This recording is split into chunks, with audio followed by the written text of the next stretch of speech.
বাঁকুড়া পুরসভার একের পর এক কাউন্সিলরের কাছে আসছে উড়ো ফোন। ফোনের অপর প্রান্তের ব্যক্তি কখনো নিজেকে দিল্লি ক্রাইম ব্রাঞ্চের আধিকারিক হিসেবে পরিচয় দিচ্ছেন, কখনো আবার গম্ভীর গলায় পরিচয় দিচ্ছেন বিধাননগরে থাকা একটি তদন্তকারী সংস্থার অফিসের আধিকারিক হিসেবে।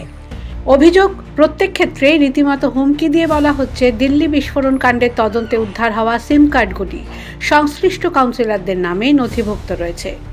বৃহস্পতিবার সকাল ৯টা থেকে দুপুর ১২টা পর্যন্ত বাঁকুড়া পুরসভার উপপুরপ্রধান হীরালাল চট্টরাজ, ৩ নম্বর ওয়ার্ডের কাউন্সিলর ঝিলিক দত্ত, ৮ নম্বর ওয়ার্ডের কাউন্সিলর মমতা বাগদি, ২৩ নম্বর ওয়ার্ডের কাউন্সিলর ইতু দাস এবং ৭ নম্বর ওয়ার্ডের কাউন্সিলর দিলীপ আগরওয়ালের মোবাইলে বিভিন্ন অজানা নম্বর থেকে ফোন আসে। ফোন রিসিভ করতেই প্রতারকরা কখনো নিজেদের দিল্লি ক্রাইম ব্রাঞ্চ, আবার কখনো বিধাননগরে কেন্দ্রীয় তদন্তকারী অফিসের আধিকারিক পরিচয় দিয়ে কাউন্সিলরদের দিল্লি কাণ্ডে গ্রেফতারের ভয় দেখায়। হঠাৎ সকাল ৯টা ২-১টা ফোন আসে। তো আমি যেহেতু কাউন্সিলর, বিভিন্ন মানুষের বিভিন্ন কাজের জন্য ফোন আসে, সেই হিসাবে একটা আননোন নাম্বার, সবসময় তো সব নাম্বার সেভ করা থাকে না, সেই হিসাবে আমি ফোনটা রিসিভ করেছি।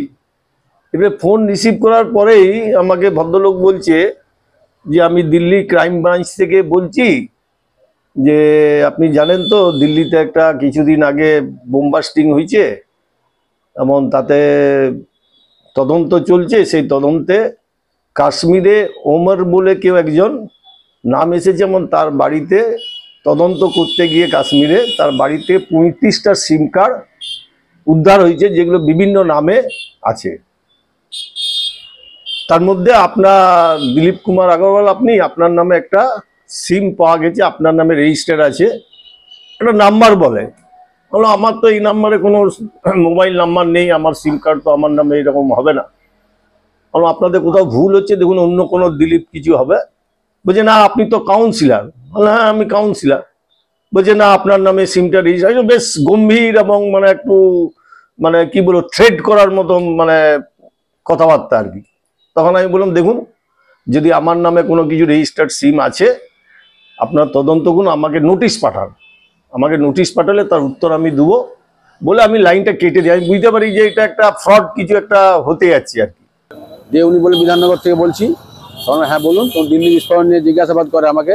আমি বললাম যে আপনি কে বলছেন, আমি কি চিনবো কীভাবে, আপনি বিধাননগর কে বলছেন, আপনি আপনার আই কার্ড আমাকে হোয়াটসঅ্যাপ পাঠান, না আপনার নাম সিম কার্ড পাওয়া গেছে, আমার নাম সিম কার্ডটা পাঠান আমাকে, তাহলে সিম কার্ড পাঠান, আমি দেখছি আমার কেমন আমার সিম কার্ড পাওয়া গেছে।